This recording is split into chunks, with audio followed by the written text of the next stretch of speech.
Hey, what's up, guys? Made a device out of a Max for Live device that I figured I'd share because this is making the workflow for this thing a lot faster and easier. This is the IR measurement device. This comes with Max for Live Essentials. This is one of the products that you get when you get Ableton Suite, but inside of it is a audio effect called Convolution Reverb. And so this is like just their convolver. But I wanted to point out that the one that comes in Max for Live Essentials is better than the one that comes by itself called Convolution Reverb. For whatever reason, Ableton has not updated this. And this is the version that you get here. It's the exact same algorithm, but the GUI is broken. At least it is for me. It's been on several devices of mine, so it's very likely that it's just the case. The tabs that you tab through on this thing are busted.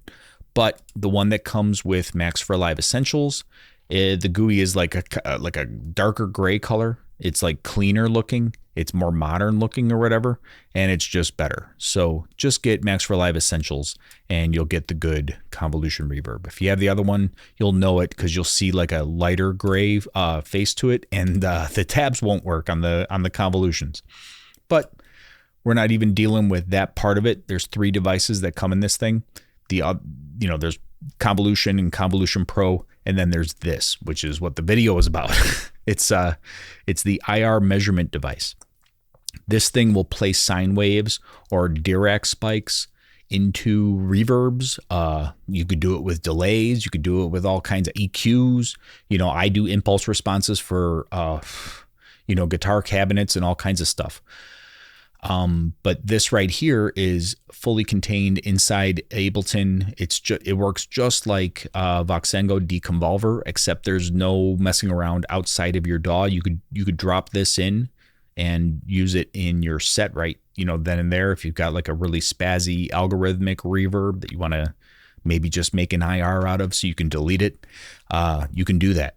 The only thing is the workflow for this thing is kind of busted. It's a little weird. If you read through their lesson, the lesson that they use, it's like they're causing a loop, like a feedback loop, using 2 return tracks that are pointed at each other, and they're like, turn this on, turn this off, then do this, then do that. It's like, I just thought about it and I said, okay, I'm going to make a device. So this device here is basically an all-in-one for managing this IR measurement device. I've made it with buttons that play the target sound, meaning the reverb that you're trying to copy, and a button for your the audition button here.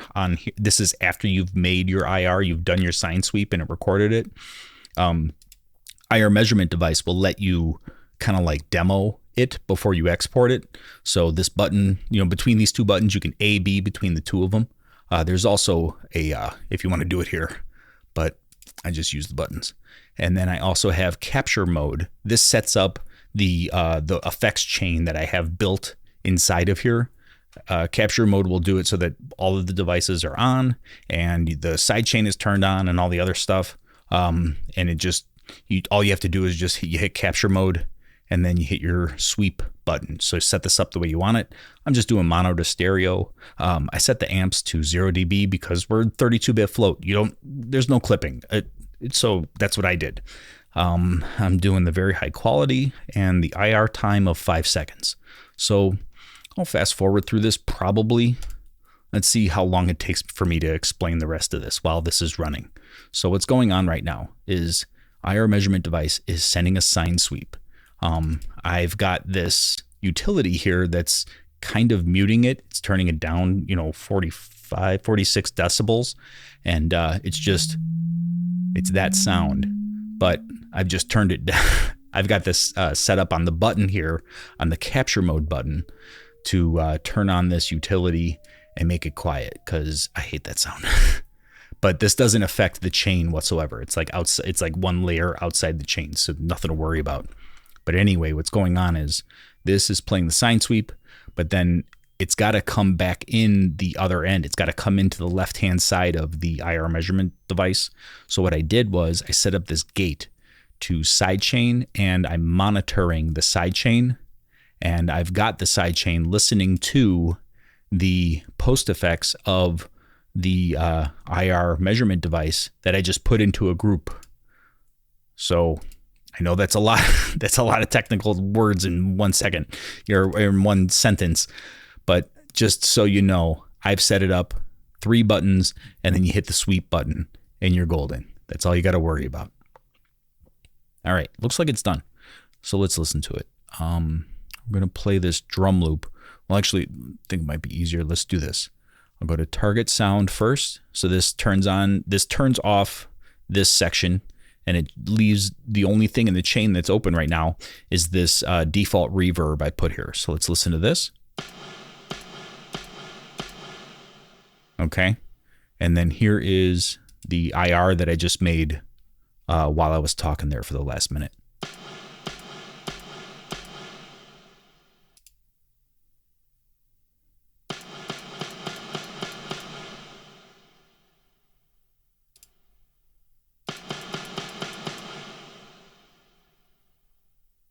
So there you go, pretty good. I'll do a drum loop.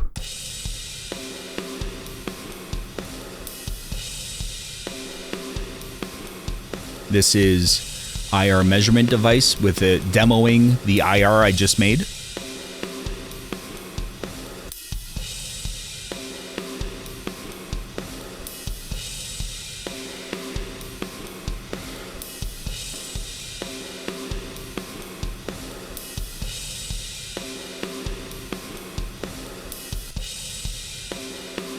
So there you go. May not be 100% perfect, but it's pretty damn good. I think it's in the high 90s. But yeah, the one point I want to make here is I did this with a 50-50 wet reverb. So what that means is the IR that I made, that I have yet to export, I'll export it in 1 second. It's right now it's sitting in the audition mode on IR measurement device. But anyway, since I did this at 50-50, the IR that I made has that 50-50 baked into it, meaning if you use this IR now, the best you're going to get is a 50-50 wet dry mix. And that's if on your IR loader, like you use M Convolution Easy or maybe use the Ableton convolution loader, you have to run it at 100% wet in order to get 50-50 wet dry. I hope that makes sense. So what I would consider, what I would suggest is that you run your reverbs 100% wet when you are capturing them, and then that gives you what is essentially a usable IR with no dry signal. Okay. So something else, I'll do another, I'll take this reverb out of here. So you could see I named this, replace me with the thing that you want to make an IR out of. So that was the intention. We'll just get rid of this and, load up maybe, how about Capital Chambers? Use this. So this is a UAD reverb that is kind of loved and hated at the same time. I think it's okay. It's nothing to write home about, but whatever. It is what it is. Let's listen to it for a little bit here.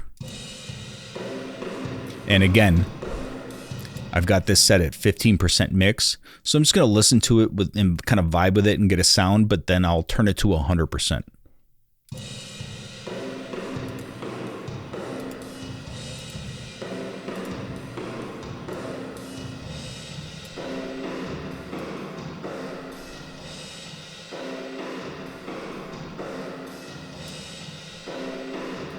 Okay, let's say I like that. Just move on.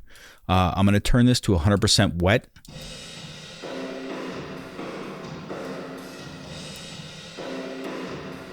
Amazing. Oh, it's the wet solo button. Ha ha ha, I got it. I'm an idiot. The wet solo button was on, meaning it was always 100% wet. All right, well, that's good to know. Whatever, wet solo. This is what we want. All right, so let's make an IR out of that. I'll click on the capture mode. I think you could double click here and it'll, yeah. I always try to hit the little box because it lights up, Anyway, we'll hit sweep And that's going to run through its sine sweep. And while that's running, I'll probably fast forward this because I really don't have anything to add right now. All right, yeah. I'm going to take a break. I'll see you in a minute. Okay, so this is getting done. You should see this will turn kind of like a green, yellow, whatever. I'm colorblind. There you go. That lets you know it's done and you can now demo it. So let's check that out. We'll do the drum loop again. All right, so it's in capture mode right now, and you can tell that you can't hear anything. I did that on purpose. That's me kind of preventing the feedback loop that this thing is kind of asking you to set up. I'm preventing that from making sound. So yeah, you click on target sound. We're going to listen to the Capital Chambers plugin itself. All right. And then here is the IR that I just made. Let's go to that.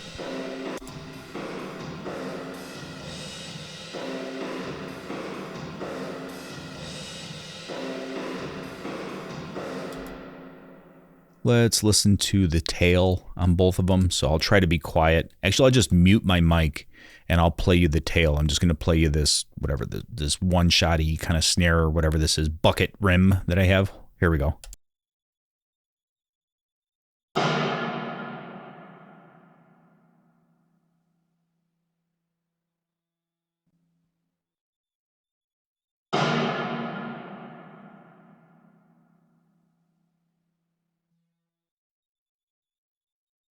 So there you go.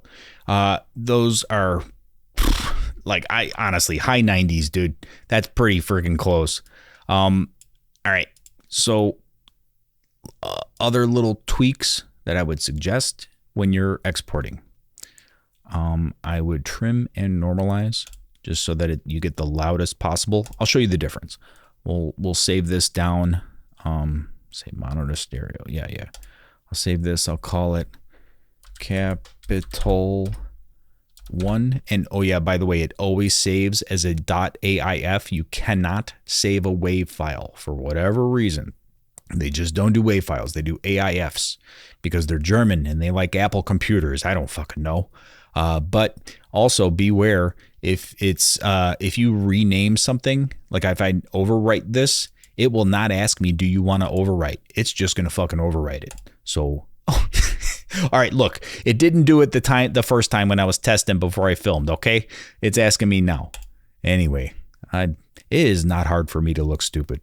All right, and then let's do another one where it's trim and normalize. And we'll call this one Capital 1 normal. Okay, so now I'm going to open both of these in Audacity, and we'll see. I just want to show you what they look like. All right, so this is the original. You can see how quiet that is.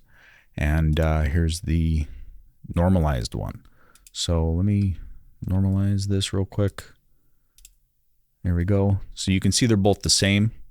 And the trimmed and normalized one also has less of a lead up. Like there still is, how many milliseconds is this? All right. I mean, it's 30 milliseconds. It's kind of, or 3. Yeah, 3 milliseconds. It's not a lot. 30 would have been a lot. But you know what? I mean, this one, 20 milliseconds. It's kind of a lot. I would almost edit that. I would almost take that out. You know what I mean? And do a fade in so you don't hear a click. Like right here. And then generate your effect, volume. Where is it? Fading. Fade in. Just in case. And yeah, there you go. So now you got this AIF file. And if you needed to get it somewhere else, then Audacity is your friend, or drop it into Ableton, whatever, Reaper, and make yourself a WAV file, you know, export as WAV. And then you got your WAV file, right? All right. Let me do one more thing just because I think this is kind of freaking cool and most people probably don't know about it. So this is for all the people who, you know, hang out to the end of my droning videos where I go on and on about nonsense. I'm going to drop a delay in here too, just because sometimes people don't believe me that you can make an IR out of a out of a delay, and it's fucking awesome. So I'm gonna make this a ridiculous delay. Let's see, feedback. Let's go ham on that. Let's say dry wet 100. Let's leave it 50-50, and then let's find a nice reverb that we like, and then maybe I'll put the delay before the reverb. We'll check it. Oh, Jesus.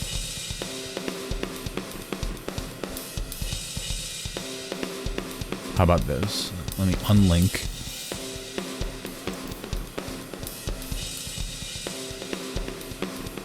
How about ping pong? All right. So you can hear all this crazy shit going on, right? It's just chaos. Let me listen to this one shot real quick. All right. So let's make a reverb out of this and see what happens. All right. So again, I'm just going to fast forward through this. I've got it set up the same way. I'm just going to do the sweep. Okay, so we're waiting for this thing to turn that color. There you go. It says it's done. And let's check it out. So we got the target. We'll just do this again. Okay, big long tail, complicated with the left-right pan. Let's listen to our auditioning, our IR measurement device clone of that combined reverb and delay. Yeah, dude, that's fucking cool. So you could actually make IRs out of stereo spread devices. You know, like that isotope spreader, the old one. You can make an IR out of that. You can make an IR out of, you know, guitar cabinets. Of course, those are basically EQs. Like some of them, you know, some people will say, oh, it's got a resonance in the low end, just like room sound. Technically, that is a short reverb that goes along with that IR. So that's totally possible. You know, reverb, delay, EQ, stereo spread. There's all kinds of stuff. As long as it's not a compressor or like a distortion, you can make an IR out of it. So I made this device so that you could just drop whatever you wanted in here. I also put a external audio effect in case you wanted to add some hardware in your chain. Or record your room, like your actual room in your house. You know, you can make an IR out of it super easy. Just drop whatever you want in this little device here that I called put your IR target effects inside this group, and then FX to be copied. Just drop your shit right in here and then hit the capture mode button and then hit, you know, sign sweep or whatever it says here. I can't read it because, yeah, it says sweep. Okay. There you go. So yeah, I'm going to put this in a Google Drive, and I might actually put it on my Gumroad for my impulse responses just so that Gumroad's got it, and then I'll just make it free. But I'll put it in the Google Drive at least. I'll put it in like a folder where I promise I won't delete it. Tee-hee, pedo, wink, wink. All right, there you go. Long video, but you know, kind of explaining some concepts here. The big one, I think, this is where this all kind of started. Was, well, first I was just thinking about IRs because I do that because I'm a nerd. But I saw, you know, all the new Max for Live devices, and I thought the one thing that we really needed was a way to get a side chain to loop back to the front of this IR measurement device. And the easiest way I could find was setting up this here, this gate, where it's basically listening to itself, the side chain. With this monitor button, the sidechain listen is enabled. And that's how I'm able to get the device to send its sine sweep back to the front of the chain so that you can then send the sine sweep through whatever plugin you drop inside here. All right. Hope this all makes sense. I'm happy to answer questions in the comments, but just know that this is an Ableton 12 device. And you need Ableton Suite to do it. So this is a very niche, you know, group of people. Unfortunately, I'm sorry, I don't really know how to do this. There's other ways to do this with like Reaper. Like Reaper has a a device that a guy wrote a JS script for. And I've got other videos on IRs where I link to that device. So, you could do it with Reaper. I'm sure other ones, Cubase, I'm sure they've got an IR maker. They have to, Pro Tools and all them, whatever. I'm just showing this on Ableton because this is the DAW I learned on, and I've been on it for 20 something years, and I will never change. All right. Hope you enjoy it. I hope you get some use out of this. And cool, man. Take it easy. See ya.